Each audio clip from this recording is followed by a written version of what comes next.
भगवान किधर है? अब भगवान कोई अंधेरे में थोड़ी बैठा हुआ, वो तो उजाले में बैठ के तुमको देख रहा। तुम क्या हो? पर्दा नशीन हो।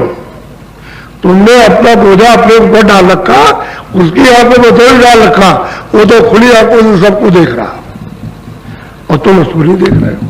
अच्छा, बोझा हटाओ, मैल हटाओ, समझ गए? मैं न मिले दृढ़ दोष विमंजन, नेत्रों पर जो गंदगी आ गई उसको हटा दो।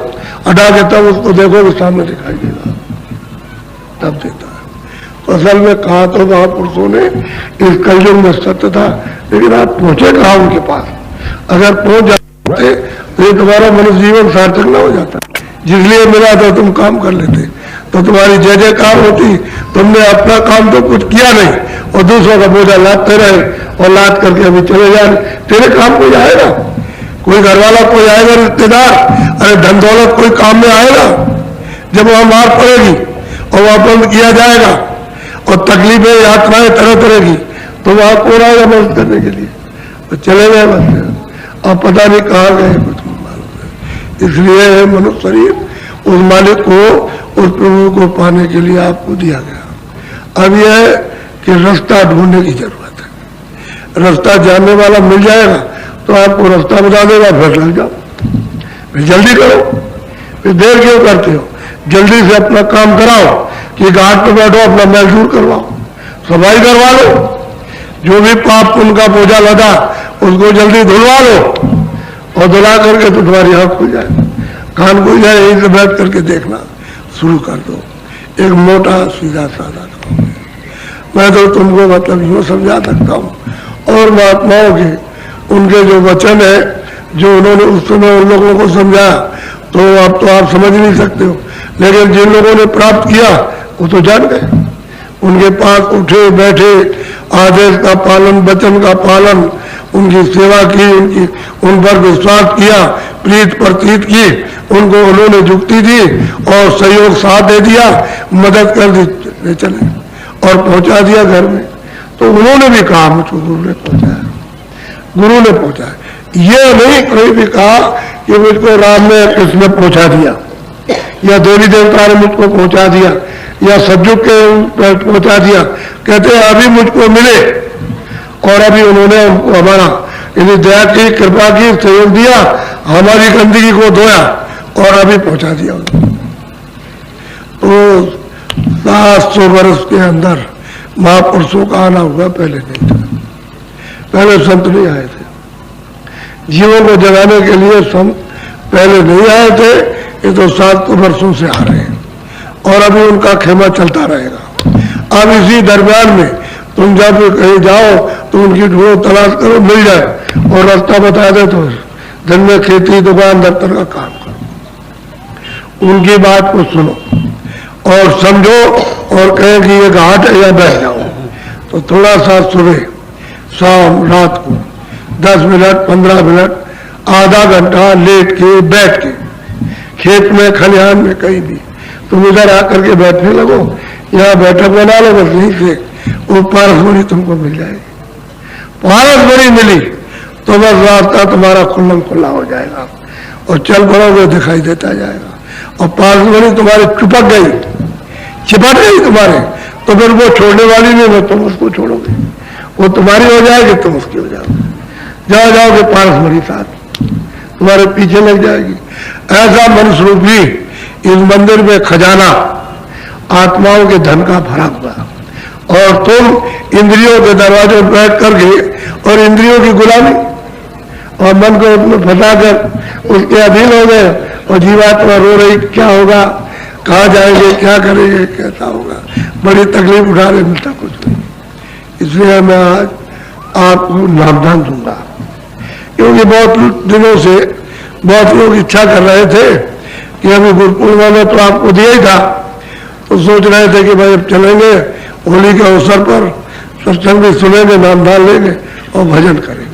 और यही हमारा आदेश है, यही आदेश आपको कि रास्ता मिल जाए तो भजन करो। काम जितना करते उतना करो, कौन मना करता। आप 4 घंटे का काम जो है वो आप 3 घंटे में कर लो और 8 घंटे का काम आप 6 घंटे में करो, बाकी समय बचा उसमें भजन कर लो।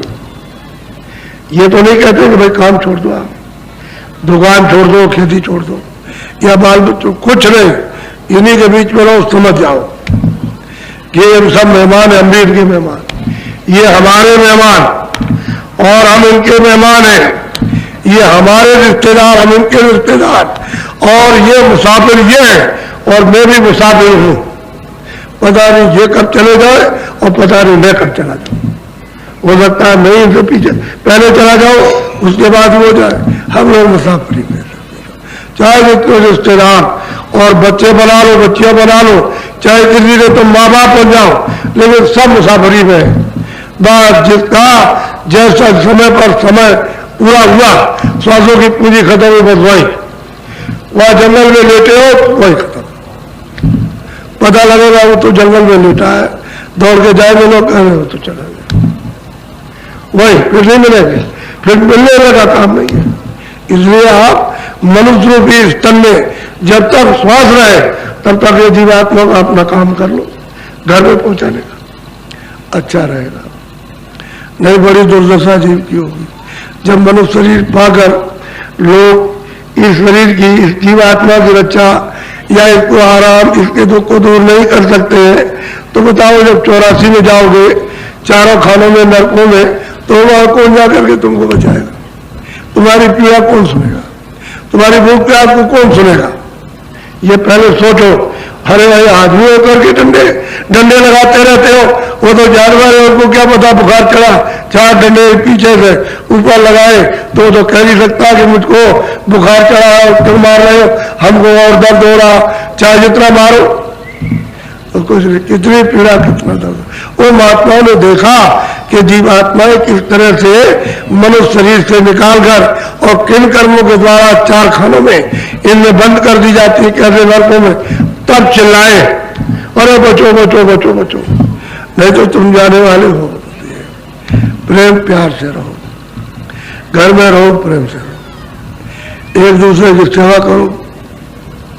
जब प्रेम से रहोगे तो एक दूसरे का कहना मानोगे, और जब आपस में प्रेम नहीं रहेगा तो ना तुम उसके कहने में, ना वो तुम्हारे कहने में। प्रेम और प्रेम से चोरी नहीं होती है, प्रेम से धोखा नहीं होता है, प्रेम से झूठ नहीं बोलते हो। यानी प्रेम में इतने गुण है, और प्रेम में कोई विकार नहीं आता, और प्रेम में निर्छल, कोई कपट नहीं होता है, और प्रेम में क्रोध नहीं आएगा, प्रेम में लोभ नहीं होता, क्योंकि वो तो निष्कपट है प्रेम, समझ गए, वो तो सबकी सेवा कर। ऐसे ही गांव में अड़ोस पड़ोस में सबके प्रेम के साथ रहो, देखो उसका आनंद कितना होता है। वो तुम्हारे काम आएगा, तुम उसके काम आओगे, तो कितना सुख मिलेगा तुमको, बाहरी सुख मिलेगा तुमको। और तुम न प्रेम से रहोगे नहीं तो मतलब तुम्हारे घर में और उसमें आग लग जाएगी, तो रात को बेचैन, स्वप्न में बेचैन, चलने में बेचैन, देखने में, बोलने में, सुनने में बेचैन। बताओ, तो जीवन तो तुम्हारा आग लग गई, ऐसा बन गया जीवन, तो शांति कब मिलेगी? प्रेम से, एक दूसरे से प्रेम से रहो, एक दूसरे का काम आओ। भाई मुझसे जो मदद हो सकती है मैं आपके करूंगा, और आप कहोगे मुझसे जो हो सकता है, मुझसे मदद ले लीजिए, मैं सेवा करूंगा। इससे परस्पर प्रेम रहता है। और यात्रा जो जीवन की मुसाफिर की है वो चोरी चमारी नहीं होती है, आराम से कट जाती है। इसी बीच में जब प्रेम प्यार से रहोगे तो बुरा काम बनेगा नहीं। कोई महात्मा मिल गए अच्छे काम के साथ साथ तो जल्दी रास्ता कट जाएगा, अपने घर पहुंच जाओगे, जीवात्मा को छुड़ा लोगे आप उसको दे दो कि ये जैसा भी हो वैसा, मैंने मन भी दिया, तन भी दिया, और जीवात्मा इसी तन और मन के साथ जैसा चाहो वैसा करो, उसको दे दो, सफाई कर देगा। अरे कपड़ा है ये, इसमें गंदगी भरी हुई है, उसको दे दो, बटक के साफ कर देगा, वो साफ करेगा, सब सफाई हो जाएगी, तुम निर्मल हो जाओ, फिर सो जाओ। कपड़ा भी तो धोबी को देते हो, तुम क्या वहां जाते हो जमुना जी किनारे कि कैसे साफ करता होगा? तालाब में जाते हो, मलमूत्र के पानी में साफ करता, तुम देखो जाके, जहाँ तालाब है मलमूत्र का पानी बहता है, उसी में आता है, उसी में साफ कर, तुम वहां देखने जाते हो, आपको तो कपड़ा देखने में साफ कर दिया, उसी में खुश हो जाते हो। ऐसे ही महात्मा तुम्हारा कपड़ा देखेंगे, तुम तन को मन को दे दो, जिससे तमाम गंदगी जमा की है वो धीरे से धो डालेंगे, साफ हो जाएगा, निर्मल हो जाओगे। जब निर्मल हो गए, अंतःकरण निर्मल, यानी हृदय निर्मल हो गया, मन बुद्धि चित्त सोजन में पावे, कोई भी जन मुझको प्राप्त कर सकता। इसलिए आप सरल रास्ता, सीधा रास्ता, इसमें पढ़ने लिखने की कोई जरूरत नहीं। इसमें सबको एक ही काम करना, एक ही रास्ता आने का, एक ही जाने का। घाट मिलना चाहिए, चाहे पढ़ा लिखा उसके लिए वही घाट, अनपढ़ हो उसके लिए वही घाट, एक अक्षर भी नहीं जानता वो घाट, स्त्रियों के लिए वो घाट, पुरुषों के लिए, बच्चों के लिए एक ही घाट, एक ही घाट, एक रास्ते से और एक घाट पर सब आए। और घाट को छोड़ दिया और सब वीरान हो गए, यानी बर्बाद हो गए, कहीं के कहीं चले गए। अब वो घाट नहीं मिलता, जहां से वापस जाना वो घाट ही नहीं मिलेगा, दरवाजे नहीं मिलेगा, तो जाओगे कैसे घर में? और ये घर आपका है नहीं। अगर ये घर होता तो महात्मा चिल्ला के कहते भाई मित्रों घर है। अगर स्वर्ग में घर होता तो महात्मा सब कहते नहीं स्वर्ग में घर है, तुम वहां हमेशा रहोगे, कभी आओगे नहीं। वो तो खुद कहते हैं पुण्य चीड़े और मृत लोगे, फिर तुम आए मृत लोग में मनुष्य शरीर पा करके पाप पुण्य करके और फिर खाने में चले गए। फिर ये मनुष्य शरीर नहीं मिलता है, अगर मिलेगा नहीं। अब की बार संभाल लो, अभी अवसर है आपको। एक श्वास भी रह जाए और महात्मा मिल जाए और काम आ जाए तो उतने में काम बन गया। तो इसको संभालो, इस जीवन को थोड़े प्यार से देखो। आप थोड़ा बहुत किसी के दोहों को भी लिया करो, किसी की बात को ध्यान से सुना करो कि भाई वो कहता क्या, कुछ देना चाहता है, क्या कहता है, या कुछ लेना चाहता है तो तुम्हारी खराबी को लेगा, अच्छाई को दे देगा। अमोलक धन वो तो दे देगा, और जो बात तुम्हारे पास कुछ नहीं उसको खत्म कर देगा कि तुम देखो ये कपड़े पहन लो और ये खाना खा लो, तुम्हारा कुछ नहीं है और ये तन भी तुम्हारा नहीं है, इससे निकलो और आत्म धन को प्राप्त करके और पार हो। तो भवसागर नदी तुमको मालूम है कि भवसागर पार किसको कहते हैं? कुछ पता नहीं, कुछ तुम चले जाओगे नदी के उस पार कह दोगे हम तो पार हो गए, ऐसे पार नहीं होता। वो तो मतलब ये है कि मृत्युलोक से परे, स्वर्ग वैकुंठ से परे, ईश्वर को लोक के परे और ब्रह्म लोक के परे, वो तो परे भवसागर जब जाओगे तब पार होगे। और गोस्वामी महाराज ने तो रामायण में लिखा है, प्रगट पार कुबोरवासी ब्रह्म विराजनासी तहा मोह कर कारण नाय। कहते अब प्रकृति आपको मालूम है कि कहाँ रहती है, ये नहीं जानते हो। असली बात यह है कि सत्संग में बैठोगे तो सब कुछ मालूम धीरे धीरे। अरे अनजान विद्वान बन जाते, अनजान जानकार हो जाते, जिनको कुछ नहीं मिलता सब पा जाते और सब कुछ देख लेते और निकल जाते हैं। और जो अपने को समझते हैं हम सब कुछ जान गए, कुछ नहीं जानते। ये पढ़ने लिखने की विद्या नहीं है, ये आंखों के ऊपर की आत्म विद्या है, ये सुरतों की जीवात्माओं की, और उसी का कोई विधि मिलना चाहिए। जब तक वो नहीं मिलता तब तक तो मैं आपको नामदान दूंगा क्यों कि अंधेरा हो जाएगा। अब इतने आदमियों को उठाकर किसी कमरे में ले जाए तो मेरे पास तो जगह नहीं है। इतने आदमियों को उठा करके अलग बैठा दूं तो यही मैं कमरा समझता हूं। ये सब कमरा है, जो लेना चाहेगा उसको मिल जाएगा, इसी में बैठेगा। जो नहीं चाहता कुछ याद नहीं रहेगा, कुछ भी याद नहीं रहेगा। जो लेना चाहेगा उसको याद और वो कर लेगा, उसको मिलेगा। और कोई इसमें बैठा रहेगा और वो नहीं चाहता तो उसको कुछ नहीं मिलेगा। तो ये कमरा है और आपको ये पता नहीं है कि कैसा कमरा, इसलिए मैं नामदान दूंगा। अब एक बात बड़े ध्यान से सुनो, आप लोग शाकाहारी रहो, बड़े शुद्ध है और प्रिय शब्दों का उच्चारण करता हूं। शाकाहारी रहो, अनाज मोटी बही, सब्जी मोटी बही, फल सूखे गीले, घी और दूध, ये तो आप जितना खा सकते हो, जब कर सकते हो खाओ। अच्छे से अच्छे कपड़े तुमको मिल जाए और तुम्हारे पास साधन है तो खूब पहनो, जितना पहन सकते हो। मोटी बात कुछ थी।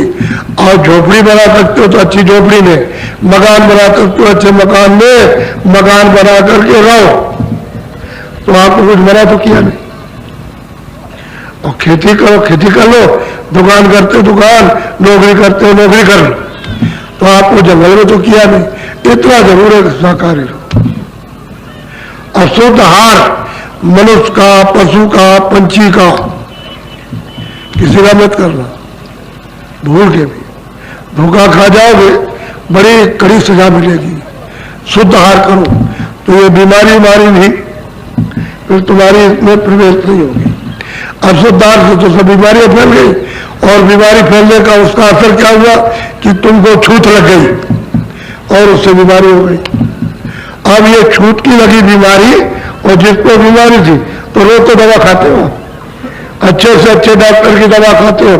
दवा तो नहीं वो तो बनती है, डॉक्टर तो दवा बनाता नहीं है, वो तो मतलब ये चार्ट आता है और उसका सैंपल होता है कि हमारी दवा एक मर्ज में काम आती है ये, और ये मर्ज हो जाए तो उसको ये दे दो। तो डॉक्टर तो जो आपको देगा वो तो बनाता नहीं, वो तो जिसने बनाया उसको जो अलग का खाना। अब यह है कि आपने दवा तो सब खा ली और डॉक्टर ने वो दवा खिला दी, और आप सबके सब रोते रहते हो, और मर्ज का वो छूत लग गई, अब वो सबको फैल गया। पहले लोग परहेज करते थे इसी मर्ज के परहेज करते थे, यानी बुरे और अच्छे काम से तो संपर्क करते थे और बुरे काम से दूर रहते थे, यही परहेज था। तो आपने बुरे से तो परहेज किया नहीं, छूत की नहीं कि उससे दूर रहते, आप सब मिल भूल गए तो बीमारी हो गई। चारों तरफ भंडा फूटा हुआ, बीमारियों का मारा घर, अब सब लोग परेशान, तो चेहरे बहुत से दिखाई।